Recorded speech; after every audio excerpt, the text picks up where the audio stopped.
আমি এখন বর্তমানে আছি মোহাম্মদনগর রেলওয়ে স্টেশন। এটি বাংলাদেশের খুলনা বিভাগের খুলনা জেলায় অবস্থিত।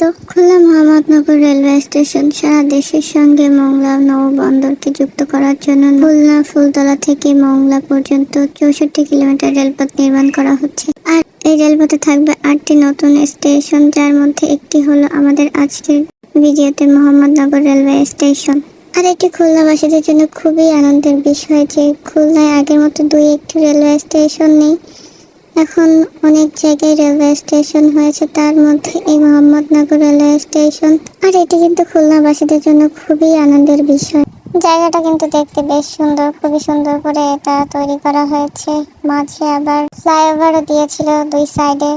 এটি প্রকল্পের কাজ শুরু হয়েছিল 2016 সালে, আর 2019 সালে কাজ শেষ হওয়ার কথা থাকলেও নির্মাণ কাজ শেষ হয়নি। সরকার আশা করেছিল এই রেলপথের কাজ 2021 সালে শেষ হবে। আর এটি কিন্তু দক্ষিণ ও পশ্চিমাঞ্চলের যোগাযোগ ব্যবস্থায় খুবই গুরুত্বপূর্ণ ভূমিকা পালন করছে। আর এটি কিন্তু দক্ষিণ ও পশ্চিমাঞ্চলের ব্যবসা বাণিজ্যের ক্ষেত্রে খুবই সাহায্য করবে আমদানি ও রপ্তানির ক্ষেত্রে।